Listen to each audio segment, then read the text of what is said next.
Students, we are going to start our topic, that is dynamics of a circular motion. In dynamics of circular motion, we are going to study about the forces which are acting on a body when that body is in motion. Here body is performing circular motion. Circular motion करते वक्त कौन कौन से forces act होंगे, that we are going to study in a dynamics of circular motion. Whenever we study the circular motion, centripetal force and centrifugal force, these two forces are acting on a body. For example, whenever sun and earth is rotating around the sun, at that time there is a gravitational force between the sun and the earth. That gravitational force provides centripetal force. Because of that centripetal force, earth rotates around the sun. Is it clear to you? So that centripetal force is a real force. Is it clear to you? Now, another force which is acting is a centrifugal force. Centrifugal force is a pseudo force. It is a non-real force. Centrifugal force is a non-real force and a pseudo.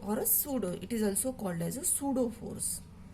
Now, to understand the meaning of this non-real force or a pseudo force, we must know what is the frame of reference. अब ये frame of reference क्या होता है, ये आपको पहले पता होना चाहिए. Then only we know what is a centrifugal force. Now, frame of reference, it is a place from where the observer is studying the object. Observer एक ऑब्जेक्ट अगर कोई मोशन कर रहा है, वो ऑब्जर्वर कहाँ पे खड़ा है, उसकी position, that is called as a frame of reference. Now this frame of reference are of two types. कौन कौन से है? That is the inertial frame of reference and the non inertial frame of reference. Inertial frame of reference क्या होता है कि it is a place whose acceleration is zero. For example ground. Ground के ऊपर अगर ऑब्जर्वर खड़ा है और वो कोई ऑब्जेक्ट की सर्कुलर मोशन या कोई भी मोशन स्टडी कर रहा है, at that time it is in the stable position, so its acceleration A is equal to zero. इसके लिए अपन एक एग्जाम्पल लेंगे. सपोज दिस इज योर मेरी गो राउंड. मेरी गो राउंड है और ये मेरी go round, it is performing a circular motion. Okay, and that object is on the मेरी गो राउंड. ऑब्जेक्ट कहाँ पर है?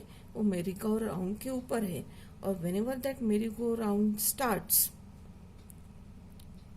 what happened? This object performed the circular motion, and its circular motion is observed by the observer which is on the ground. Means ground के ऊपर जो observer है वो steady position है, उसका acceleration zero है, ठीक है. और object जो circular motion कर रहा है, it is performing circular motion. Circular motion is an accelerated motion. This is called as a inertial frame of reference. Is it clear to you? Now, अबे non-inertial frame of reference क्या होता है? Again, we consider, suppose this is a merry-go-round. On this merry-go-round, an object is there. Now, in this case, we consider that observer is near the object. Okay, means अगर ये object circular motion कर रहा है, similarly this observer also perform the circular motion. Means object and observer both are performing circular motion. That circular motion is accelerated motion. So observer जो place है, that is observer की जो place है, उसका acceleration zero नहीं है. Acceleration A is not equal to zero. So the place whose acceleration is not equal to zero, then it is called as a non-inertial frame of reference. Okay, first point आपको समझ में आ गया. Inertial frame of reference में observer ground के ऊपर होता है, वो बाहर से ऑब्जेक्ट की मोशन ऑब्जर्व कर रहा है, तो ऑब्जर्वर की जो पोजीशन है उसका एक्सेलरेशन 0 है, और जो प्लेस का एक्सेलरेशन 0 होता है that is called as a inertial frame of reference. Okay, and now in this case observer merry go round के ऊपर ही है, ऑब्जेक्ट के पास है, तो दोनों सर्कुलर मोशन कर रहे हैं. दोनों सर्कुलर मोशन कर रहे means circular motion is accelerated motion, means observer का एक्सेलरेशन 0 नहीं रहेगा. Means the place whose acceleration is not 0, it is called as a non-inertial frame of reference. दूसरा अगर एग्जाम्पल आप देखोगे, ट्रेन में अगर आप सफ़र कर रहे हो तो ट्रेन में सफ़र करते वक्त बाहर देखोगे तो आपको लगेगा कि आपकी ट्रेन जा रही, लेकिन एट द सेम टाइम अगर दो ट्रैक पे दो ट्रेन चल रही और आप एक ट्रेन में बैठे हुए हैं, दोनों ट्रेन सेम स्पीड से जा रही, तो ऑब्जर्वर ये जो दोनों ट्रेन में ऑब्जर्वर जहाँ पे बैठा हुआ है उसको लगेगा कि दूसरी ट्रेन भी स्टॉप पोजीशन पे है. Means it is a real. और दूसरी तरफ आप देखोगे कि अगर कोई प्लांट्स वगैरह बाहर में है, ट्रीज वगैरह, आपको लगेंगे कि वो ट्रीज की तरफ देखोगे तो आपको लगेगा कि आपकी ट्रेन जा रही. ठीक है, means it is a relative motion. यहाँ क्या हो रहा है, दोनों एक ही जगह पे है, तो आपको लगेगा कि ये ऑब्जर्वर को ये ऑब्जेक्ट रेस्ट पोजीशन में दिखेगा. ठीक है, तो रेस्ट पोजीशन में रहेगा means relative motion between observer and object is 0.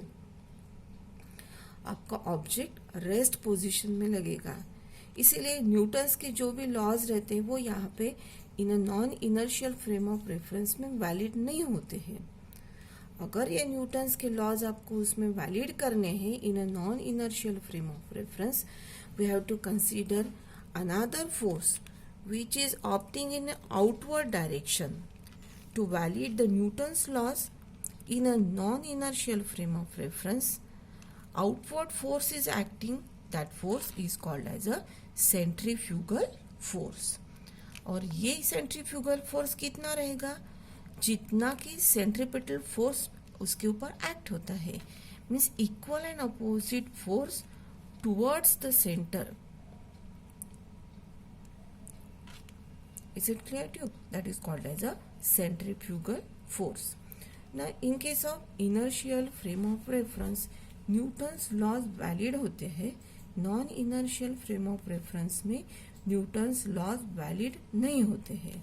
Inertial frame of reference में न्यूटन्स लॉज वैलिड होते हैं. कैसे बोलेंगे आप, देखो, that the force which is acting is towards the centre, that is centripetal force. Centripetal force, it is equal to mass into this is the acceleration, that is m into a. Means this is a force equation, so we can say that Newton's laws are valid in an inertial frame of reference. In a non-inertial frame of reference, Newton's laws are not valid because for this observer he observed that the object is in a rest position. Means relative motion between observer and the object is 0. कुछ motion नहीं है means force नहीं है. Force नहीं है इसीलिए आप बोलेंगे कि that is object is at the rest position. Force नहीं है मीन्स न्यूटन्स लॉज वैलिड नहीं हुआ. समझ में आ गया आपको? Okay, now if we are going, one more point is there that the centripetal force, उसका फॉर्मूला आपको पता है, that is minus M R omega square. This is for the centripetal force and centrifugal force is the acting in outward direction. So FCP it is equal to plus mr omega square. ये plus sign है और ये minus sign है.